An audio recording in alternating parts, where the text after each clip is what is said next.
Hello and welcome to Wrestling with Statistics, a unique wrestling analysis podcast based around using statistics and analysis to talk about wrestling in a unique and hopefully interesting way. This week, as you can probably tell by the complete difference in accents, it is Craig from ProWrestlingMusings.com again playing host. Ryan is away this week and not available, so I am going to stumble through hosting duties once again. However, I'm very fortunate to have a very special guest. I have with me Dan, that you will probably know on Twitter as the Excellence of Procrastination. Hello, Dan. Oh, great. Thank you for having me. Oh, you're very welcome. So, Dan, first of all, the Excellence of Procrastination, what is that about? It's when I was thinking of a Twitter name, generally not very good at puns, but I wanted a bit of a Bret Hart theme because he is probably my favourite of all time, and that was basically what I came up with. Because actually, most of my wrestling watching is me procrastinating from doing actually helpful things. So, sounds like a good way to spend your time. Well, that kind of leads into my kind of next question. How did you get into watching wrestling? It's quite a strange one for me, actually, because I did watch as a kid. I remember watching some of the earlier WrestleManias, Ultimate Warrior, Hogan, for example. That's one I definitely remember. But then I think sort of drifted out, probably actually around about WrestleMania 9, I think, that awful Hogan Yokozuna thing and my favourite at that time, Bret Hart, was sort of just completely sidelined.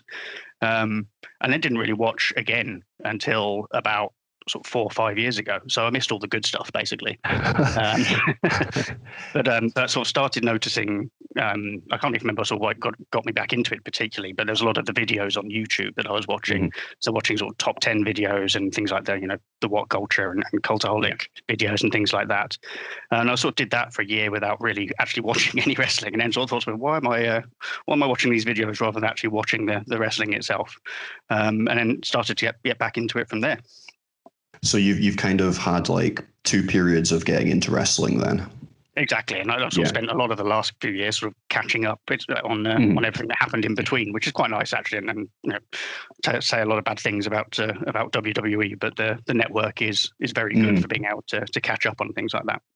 Oh, so you'd have been able to kind of check in on the golden years of wrestling, the kind of Randy Orton, John Cena saga. All 27 of them actually I watched with bated breath. Those in-ring classics, famously. So was there like wrestlers or product in particular that kind of stood out from those videos? Like, was it a New Japan, NXT type thing? So it was the WWE stuff to start with, just because that's where a lot of the videos led. But I did quickly get into NXT, and really that was, I think, really got me back into wrestling properly, was watching those takeovers, because that was sort of in the middle stages of the takeover period where they'd really hit their stride, and watching people like Samoa Joe and then Nakamura. And that's the sort of thing that then led me into the Japanese wrestling, which is probably what I spend more of my time watching now. Okay, yeah. It sounds like quite a common kind of path in, NXT. Then perhaps like for me, I think it was like Cody went, and I kind of watched a bit of his Ring of Honor, and then that led into Kenny Omega. I think Chris Jericho helped as well. Kind of that kind of period. Sounds like you're maybe a year or so before, perhaps. So yeah, again, but actually, the Jericho Omega match was probably the one that really sort of hooked me into it, I have to say, because obviously it got a lot of attention at the time, and I remember watching that thinking it was like nothing I'd seen even on NXT, to be honest. At that point, it was, and seeing someone like Chris Jericho, who I knew anyway, doing that style was fantastic, and Kenny Omega's been one of my favourites ever since then, really. Yeah, it's funny how you almost just like need one little hook and then you're in. I was listening to Voices of Wrestling last night, and they were talking about how AEW are almost like throwing all these hooks out there, like Bischoff, even Arian Andrew, Zack Ryder. Like they're probably not being used as like in-ring talents. They're just like hoping that their social media presence or their kind of WCW following or whatever kind of like piques somebody's interest, and then they see Omega or they see Shida or whatever and get hooked in, which I thought was quite interesting. Yeah, it's an interesting point because obviously there's a lot of complaints, I think, from people who knew the Elite from beforehand that they're not being pushed as the stars, but actually it's only the people who watched New Japan in the first place who would have known them. So actually you do need to go wider than that. And as you said, that's why they're presumably casting their net a bit further, which unfortunately does lead to, the odd Mike Tyson moment. But yes, but yeah, absolutely. You can sort of see why they're doing that, particularly for a new company. Yeah. So your passion kind of within wrestling seems to also be writing about it. Would you like to tell us a little bit about that? Yes, again, that's actually something I've only started very recently. I've been on Twitter for quite a long time, and yes, whilst it obviously has its difficulties, as I know you've talked about on here before. Twitter. I know. What are you talking about, man? I know. It's this like lovely uplifting space.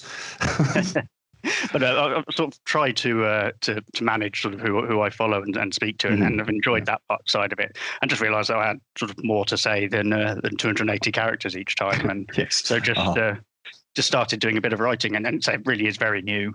But it's something I'm enjoying at the moment. I'm not sort of necessarily focusing on anything particular at the moment, but sort of just writing about lots of things that I'm interested in, and just it's again not something I'm aiming to do sort of particularly long term or anything like that. It's just something I enjoy doing at the moment, and it's good, and it's great being able to be involved in things like pro wrestling musings, where there are just sort of immediately you've got a community that you can speak to, which is it's just really good.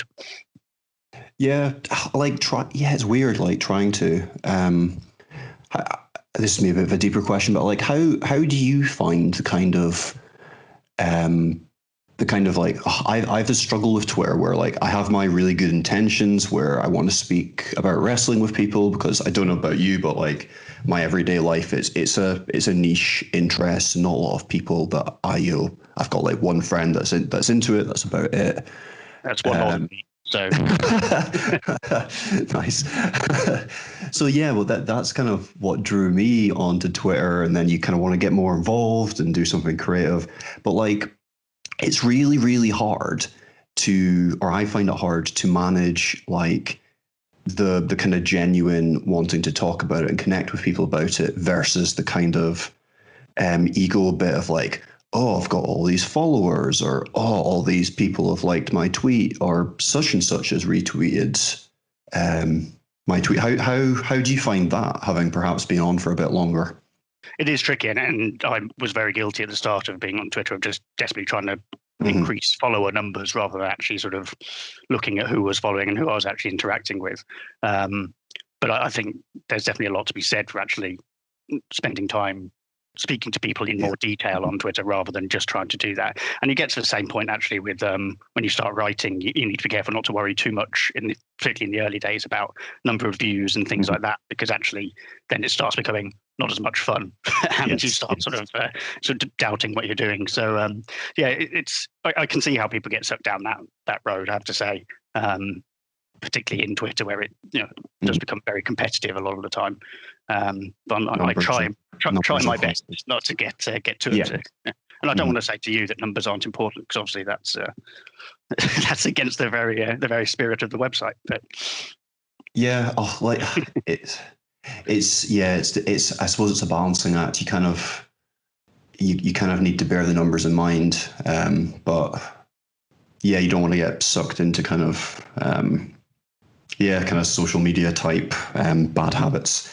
Absolutely, yeah. Anyway, I've come up with a question. I was just listening to a podcast earlier on today, and they were talking about like wrestling as a sport, and I don't know why my brain went like this. And I'm simply asking you this because I've just thought of it like half an hour ago, but I think it's quite interesting. Is wrestling a sport? That is an interesting question. I would say it's not, actually. And I think because ultimately my definition of sport has always been a sort of a genuine sporting contest, in that there's, a winner or loser, and it's actually who's best, who goes on to win. And obviously wrestling doesn't have that. It's, it is predetermined, etc. But But I think that's what I would have always said. But I had this thought, like, could wrestling not be a sport if it was treated like gymnastics or diving or like synchronized swimming or like, those sports where it's a performance, and then it's a subjective sport because somebody's rating it. And I suppose that's where things like the ratings come in from, whether it's Meltzer or anyone else. You do get that sort of performance analysis, and in the same way, I suppose that theatre and music, people rate those as well. So whether it's a sport or not, I'm not sure, but you can certainly have a sort of winners and losers on an actual performance base there, based on those ratings. But I suppose that the issue with that is always who's coming up with the basis. And that's one of those things that sends the Twitter sphere that we talked about previously into meltdown at times if they don't agree with those ratings. Yes. Which is why I quite like things like the grapple that's appeared recently. I think that's a far better way of, Dave Meltzer deserves his respect in that, and his ratings are very, very worth listening to. But at the end of the day, one guy, I'd much rather look at the kind of crowdsourced ratings. Absolutely. I really like Grapple as well. It seems to be sort of very easy to use, but and also it is just a number, so you don't get people sort of desperately trying to make their point, particularly on there. People just voting on the quality of the match. It's good to see. I quite like doing the sort of comparison between that and the Meltzer statistics, actually, just to see where the discourse lies a bit more, rather than, as you say, than just one person. Yeah, and I'm very kind of pro, we can't just be listening to one person. But I think I've seen it like graphed before, where it's like Meltzer's ratings versus the Grapple ratings, and like he's not far off. No, and I think he gets a lot of stick from people unfairly. I don't think people necessarily understand sort of the way that he marks, because he does look more at the actual wrestling side necessarily. I think looking back, the one that he's always criticised for is the Undertaker Shawn Michaels match, which I think he only was in 4.5, 4.75, and you can see why people might be upset by that, considering how good that was. But when you then compare it to some of the Japanese matches that he's giving 5 stars, you can perhaps understand where he's coming from. Yeah, I don't want to dwell too long on this. I do understand the bias claims.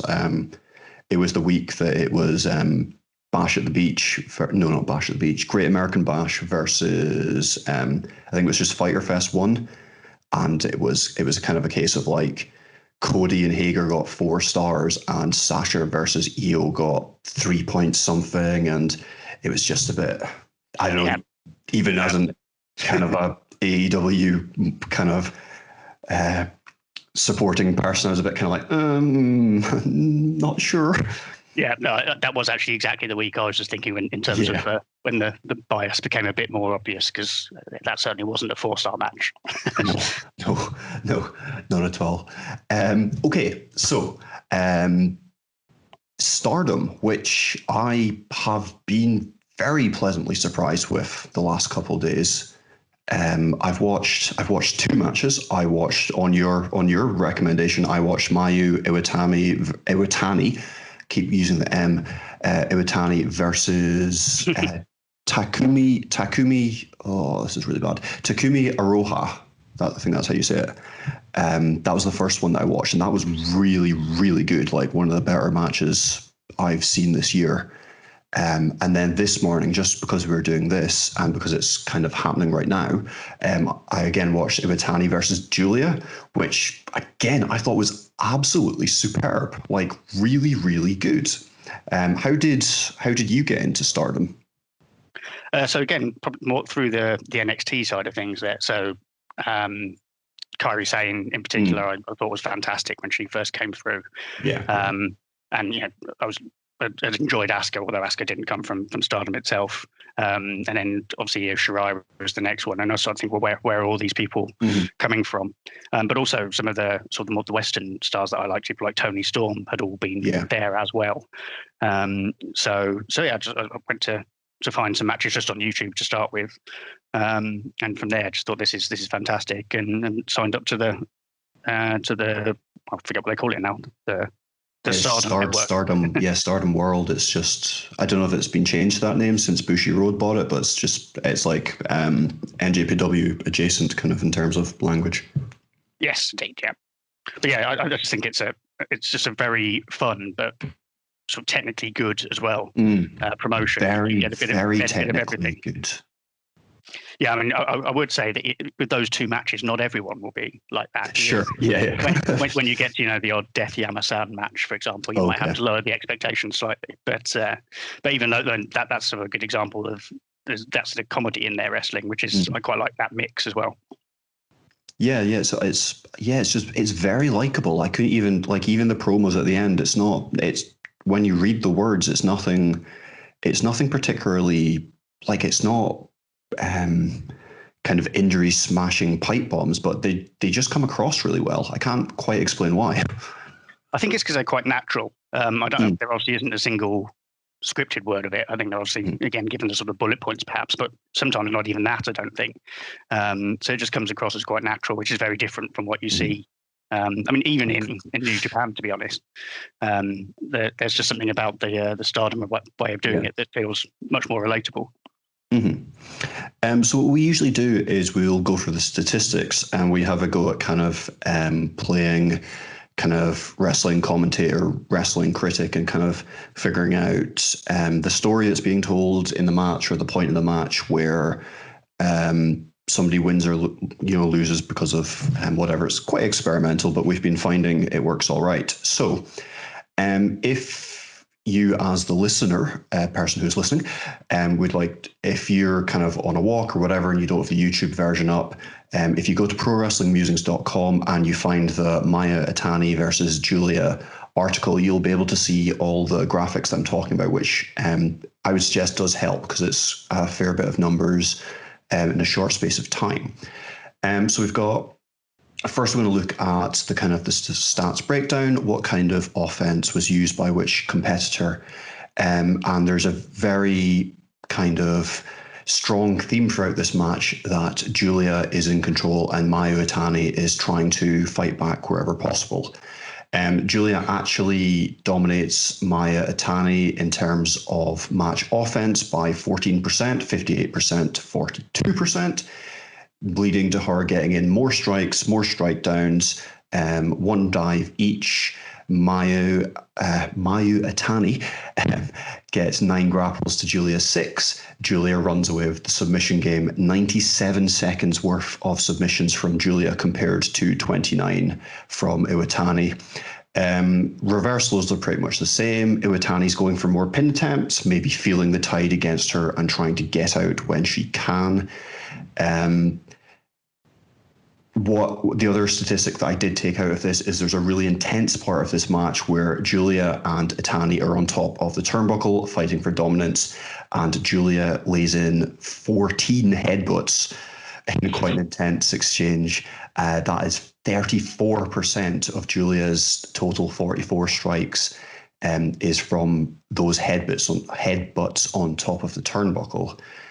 Dan, do any of these numbers jump out at you as being important in telling the story which led to the result, or do any of these numbers stand out as being numbers that are kind of an indicator as to how Stardom sets up a wrestling match, how the wrestling match plays out? So, I mean, this one in particular, it was very back and forth, and actually that probably is quite telling in terms of how Stardom do their matches. You don't often see sort of long periods of dominance for one person over the other. But as you said, this one did. It was sort of Giulia almost leading and Mayu desperately sort of fighting back each time. I mean, that stat you said there about the headbutts. That whole exchange was just brutal. It was one of the bits of wrestling that's always made me quite squeamish seeing people deliberately headbutt each other. But 14 like that in a short period was. Was quite something to watch. The stat that I thought was impressive was the number of reversals from both the matches, which I think that, as you said at the start, very technical, and I think that does show that the more reversals than grapples are quite significantly as well. I think sort of shows that they were both really struggling to actually finish their moves because the other person was so good. Yeah, absolutely. Yeah, I was just the first like 5 minutes of this. It's all reversals and like really short submissions. It's so technical, and I find that really engaging. Like that kind of like really technical. It's like two experts struggling for dominance almost, and I really like that in wrestling. I Yeah, think, yeah, yeah. and that fits these two perfectly because Mhm. the people who haven't watched it before, that they are both the two main belt holders at the moment. So Maya is the sort of the equivalent of the world champion, and Giulia is the white belt holder, which is the second belt. But Right. she's basically undefeated, bar one Mhm. pinfall in her entire time there. So these two really are the sort of the one and two in Stardom at the moment. So that sort of plays into that idea that it's going to be tricky for one to beat the other. Mhm. Okay, and they're in the same group, which is quite interesting. Indeed, yes, Yeah. yeah. It's the sort of thing that you see in these tournaments, which you wouldn't normally expect them to go up against each other, but it's certainly a good way to start off the tournament. Yeah. Oh, yeah. Yeah. Definitely. It would kind of. Well, it's kind of hooked me in. I mean, as you're saying, other matches. This is kind of your Okada Tanahashi match, perhaps, or Okada Naito. So it's you can't. There might be a Yoshihashi or two in Stardom, I'm guessing.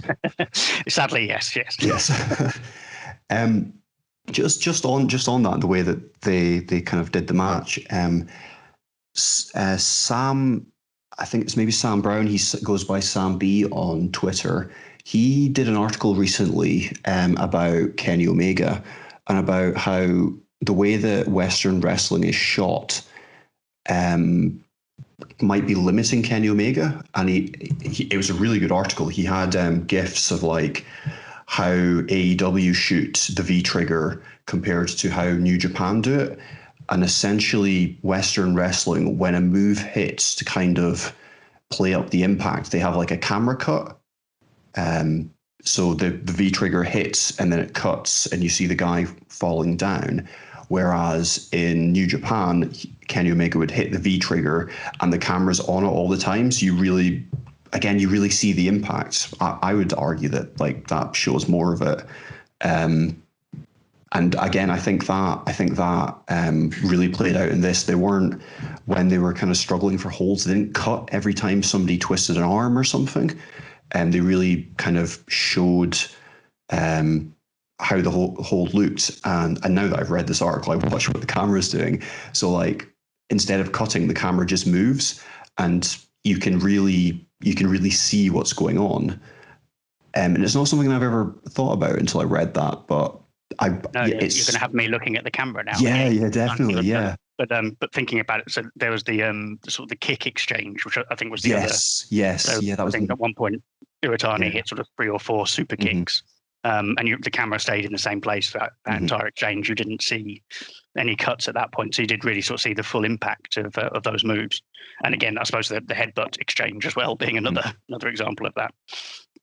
Yeah, it's just really interesting how the major American companies have gone with cuts make it look good.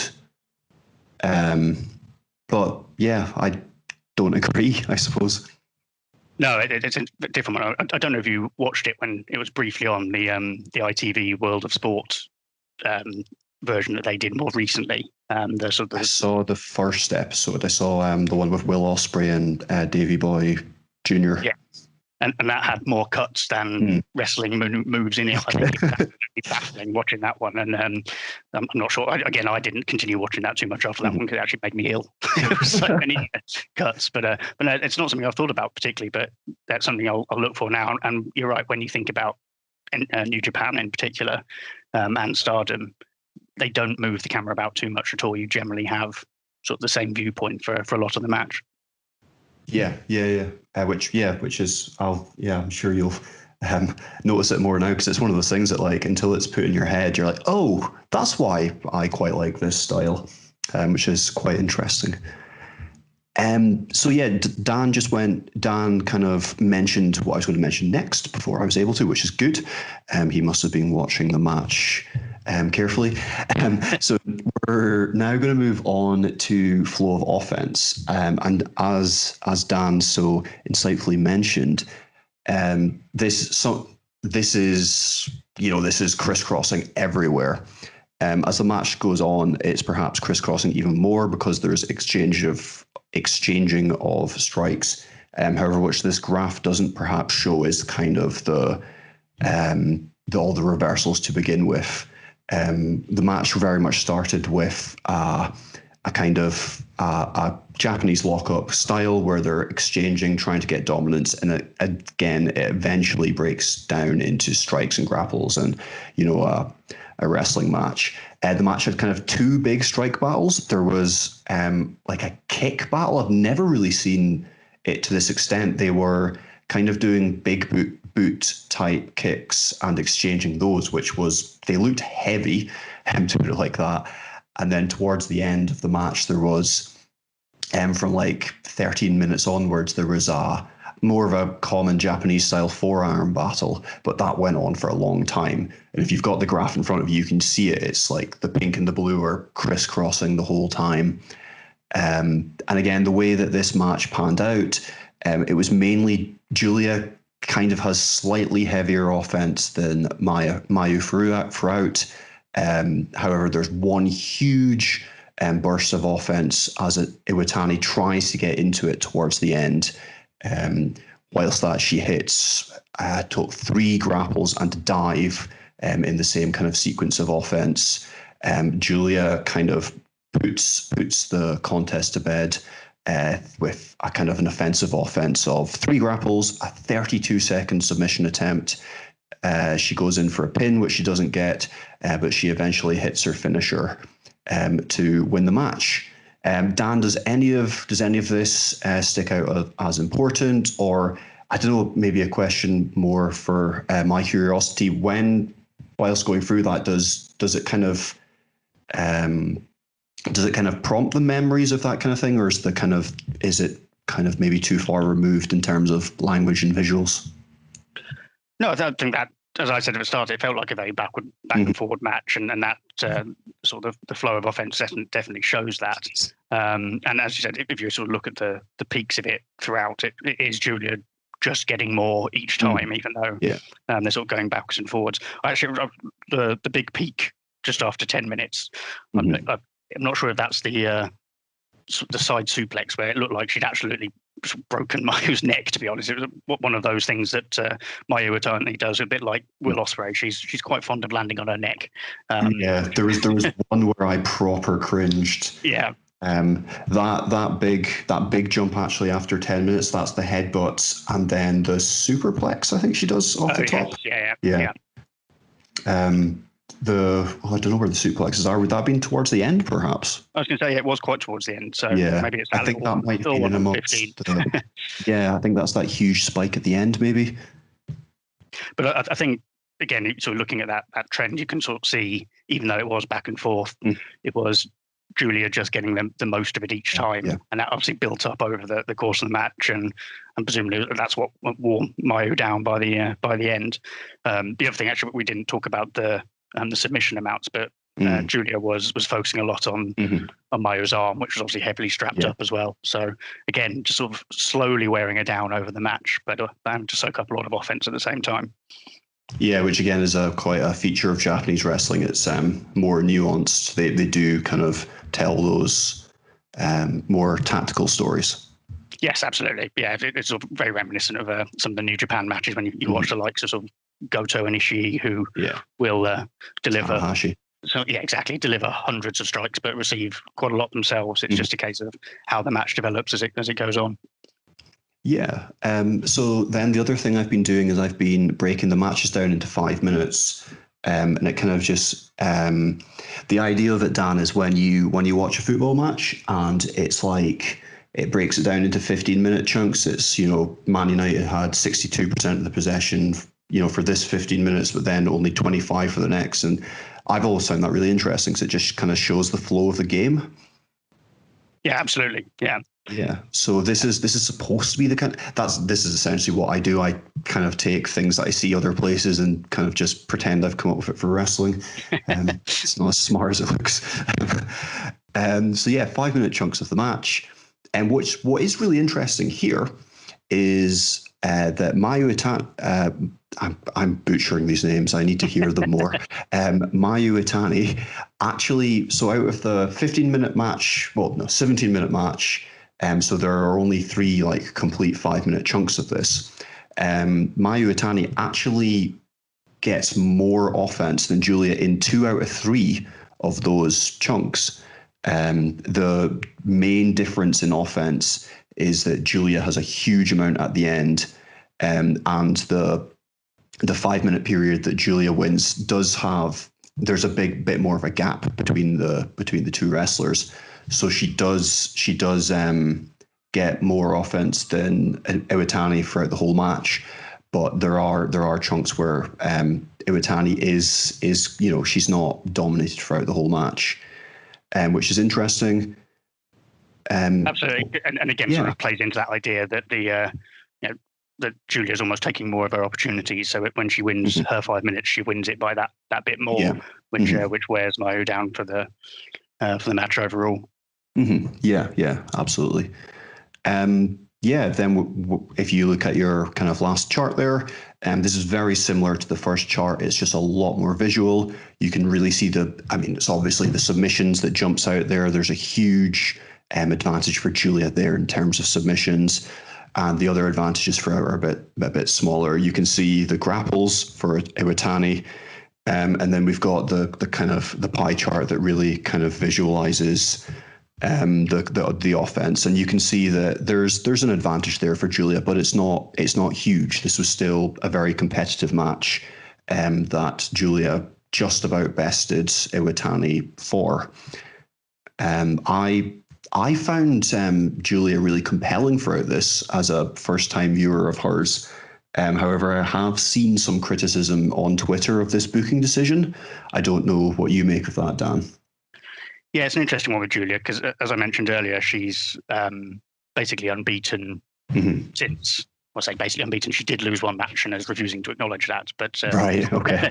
But actually, interestingly, the one person that she has been pinned by is the person who pulled out injured before the tournament. So no one in the tournament has pinned her or beaten her. But so yeah, I think there's a slight feeling around some Stardom fans that she's sort of been brought in and given the Roman Reigns push a bit. Oh, I see. Okay. And there was some controversy about her arrival in the first place. She was effectively sort of pinched from another promotion, right. Okay. Which didn't please a lot of people. But and that's a bit of a faux pas in Japan, isn't it? Absolutely, yeah. It's certainly not as common as it is in the US. Yeah. But I can understand that. And she's obviously gone on to win the white belt in that time. Some of that was dictated by the fact that the existing white belt holder had to retire injured, Arisa Hoshiki, which was a shame because I think that actually would have been a great match between the two of them. But yeah, I think that's the issue. And obviously, if your red belt champion loses in the first match, I think a lot of people are a bit concerned about what that means. But it's something I actually thought probably would happen because I think they will probably set up at some point a match between these two, which will go a little bit longer and be possibly even better if they're given that bit more time. I mean, my guess would be, as a complete novice, that it's kind of set up for Giulia to now win the tournament and challenge Iwatani as somebody that's already beat her before.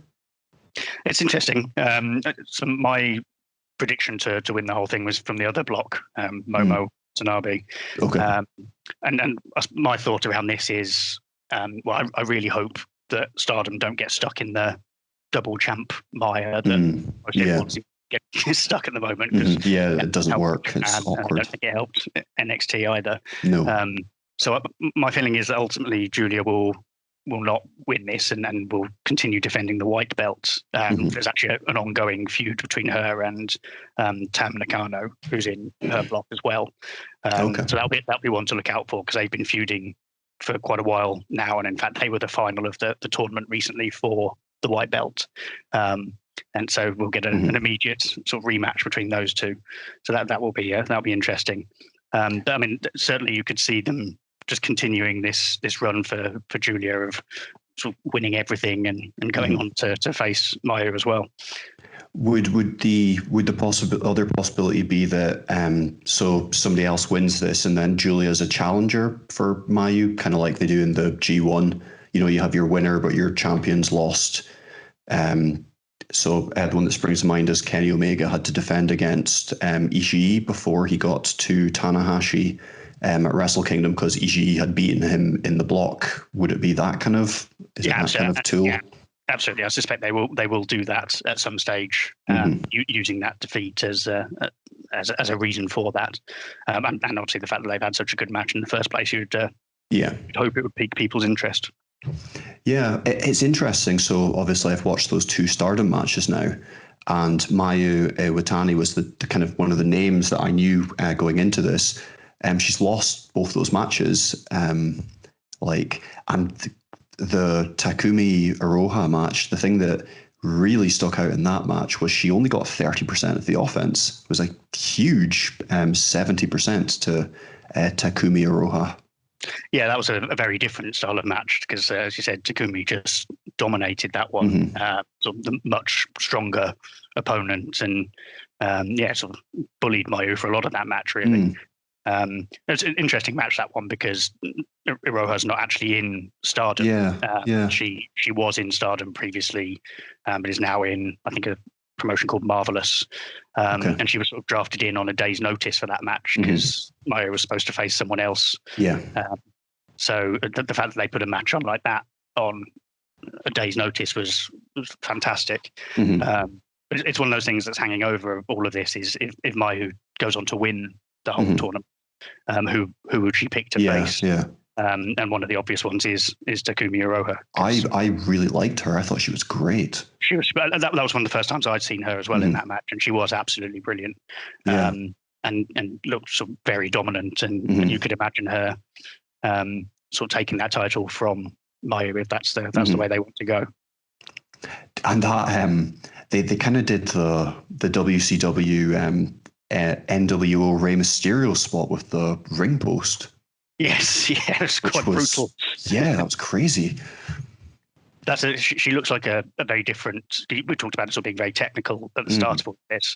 Takumi was sort of a different style of that, a lot more sort of strength and power and a lot of striking. So, which I think perhaps that played into the storyline on that match as well, in that Mayu was facing something that she hadn't faced before. Yeah. So, Dan, in the same kind of Stardom vein, moving along, you very kindly did a pre-5-star Grand Prix power rankings for ProWrestlingMusings.com. Would you like to take us through some of the highlights of that to kind of give the listeners, if like me, they want to jump into Stardom during the 5-star Grand Prix, which is, just to be clear, essentially the G1, but Stardom's version. So it is going to be their kind of one of their flagship events. What can they look forward to? I suppose the article is more about the wrestlers. Would you like to take us through some of that? Yes, absolutely. I think one of the really interesting things this year is there's a lot of debutantes in the tournament. Okay. Partly because none of the foreign or Gaijin wrestlers are there at the moment. So people like B Priest, well, actually not sure if B Priest will be in it or not, who knows. And Jamie Hayter, people like that, they're obviously not available. So you've got people like Starlight Kid and Saya Kamitani, who I don't think would have been expected to be in it normally, but who kind are both like the New Japan Cup, I suppose. Exactly. Yes, very similar. And we haven't seen a lot of them particularly in the case of Saya Kamitani, a lot of them in one-on-one competition. But, you do get a lot of tag team and three-way matches in Stardom, so you don't always see a lot of these people in one-on-one matches. So it'll be really interesting to see how some of them get on. But also, I think that also provides the bookers a bit of an easy sort of decision to give other people some pins if necessary. Sure. There are people who can eat those pins if necessary.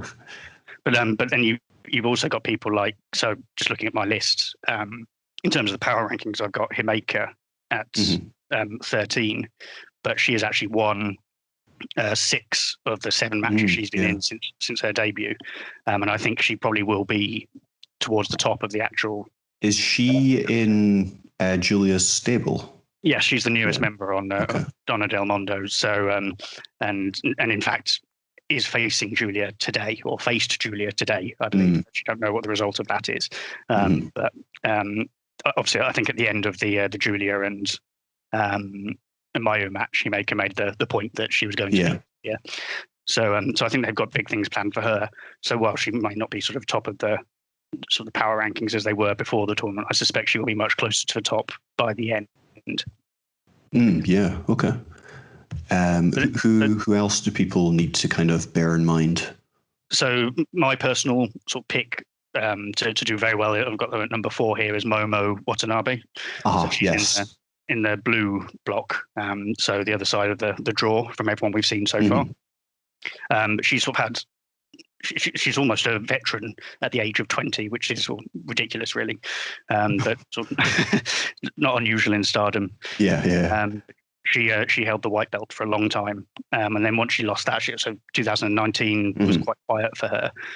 She wasn't involved in a lot, which is what makes me feel that she's really sort of going to come back this year. And it'll be really interesting to see how she gets on in her first few matches, to see sort of what the plans are for her. Yeah, I'm familiar with familiar with her name. She's must be one that people have referred to at being involved in good matches, perhaps. Absolutely, yes, and she's actually looked really good since coming back from lockdown as well. Some really good performances. So I think looking for the big things from her. And the other person in that block who I've actually got above her in the power rankings is Sayuri, who is unbeaten since lockdown, or since the return from that. She's also a member of Donna Del Mondo. Right, yeah. And he's looking very strong and very good going into the tournament. I think the only thing that makes me think she probably won't go on to win it is that she's actually got a match lined up with Mayu for the title at some point during the tournament already. So it'd be a slightly strange. She beat Mayu as well? She pinned her in a multi-man match. I see. So she gets but also just the fact that she has been unbeaten for so long, I think, has put her in that position. Yeah, that makes sense. Yeah, the other name that jumps out that people talk about a lot, and I'm wondering if she is Stardom's Ishii, Jungle Kiona. Yes, I've often said that she's Stardom's Naito, actually, except unlike Naito, she's never actually been given the chance to win the belt. There's a lot of criticism of her booking recently, actually, because she was obviously very close with Hana Kimura, who died earlier this year, and so she came back a bit later than everyone else, and went into a title feud with Mayu Iwatani, and sort of had a championship match in Jungle's hometown, with all of the emotion of the Hana Kimura situation. And then was defeated. And I think people thought, well, if she doesn't win it, then she's never going to win it. And I mean, she's hugely popular, and she's fantastic to watch in the ring as well. It'll be interesting to see what they do with her going forward, because I'm not sure how long they can ignore the public outcry of her not winning something. But I personally don't think this is going to be it for her this year. Yeah, it sounds like it would be too soon after the last chance. Exactly. Yes. Yeah. And it's such a strong block anyway. I mean, below her on that list, you've got Utami as well, who's just become one of the tag team champions. She's looked very good going into this tournament. So there's not a weak block of the two, certainly. Further back, number 8. That's another name that I'm somewhat familiar with. Tam Nakano. Yes, so this is mentioned her earlier as having had the feud with Giulia. And so looking at her record there, she's had, I think, 5 defeats out of 7 since coming back from lockdown. But I think either 3 or 4 of those were either to Giulia or members of Donna Del Mondo. So she's almost been in a sort of single feud around that. But she's quite an interesting character because she's sort of displayed as this sort of quite sugary, sweet persona. But she does every now and again just sort of completely lose her mind, which is quite fun to watch. But Naito? Not Naito, sorry, Ibushi-ish. Yes, a little bit like that, actually. Yeah. So it'll be interesting to see, particularly when she goes up against Giulia again, whether that side of her comes out a bit more, or But I mean, again, someone that I wouldn't be surprised at all to see win that block. Right. Okay. So I've got a relatively low down that chart. And actually, the one person I haven't even mentioned is the one person who in the red block who I said would win the red block, which is Konami. So another member of Tokyo Cyber Squad, so which was Hana Kimura's stable. She got to the final last year. She got to the final of previous tournaments as well. She's sort of always been the runner-up and never quite got to the go to win the final. A little bit like that, yes. There's certainly an equivalent there. But I really wouldn't be, because of all of the sort of the competing issues that other people in the red block have got to go for. Right. So I don't think Mayu necessarily will win, for example, because she's already the red belt holder. As I said, I think Giulia will be focusing on the white belt. Maybe it leaves it open for Konami to win the block again. So in terms of winning the whole thing, based on everything you've said, there is Momo Watabe. Is she perhaps one of the kind of booking kind of logic favourites? Absolutely. I mean, that's who I have gone with. But it is one of those tournaments where you could ask me the same thing again half an hour later and I'd come up with a completely different answer. But no, I think Momo is my favourite to win it. I think a Momo v Mayu match would be absolutely superb to watch. They've gone up against each other relatively recently and it was good, but I think they could really put on an absolutely brilliant match. And I think it's probably time for Momo to move up to that red belt level and sort of start to be the face of the company. And where does this all lead to? What's when and what is kind of Wrestle Kingdom? Well, they will have an end of year. Well, this is assuming it's the same as last year. Which, who knows what they're doing at the moment? But they tend to build to a big show at the end of the year. Okay. On the 24th, they had it last year, and that's where you likely get the big title matches. All the titles will be on the line. So quite what they do in between now and then, they actually won't have as much time as normal to sort of squeeze in other matches, I suspect. But it wouldn't surprise me to see Momo v Mayu be the match that headlines that at the end of the year, certainly. Cool. Anything else you want to bring up in terms of any of that Stardom, or are we happy with that?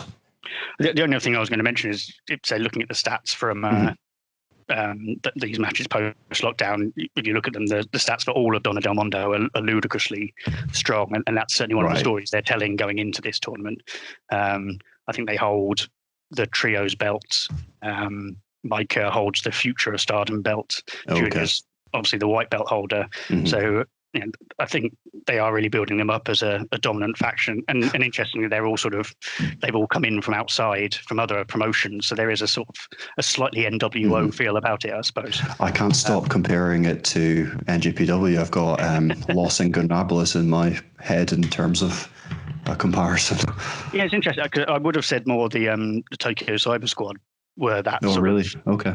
But obviously, that faction is understandably in a bit of flux at the moment, with Jungle and Konami sort of leading that faction at the moment.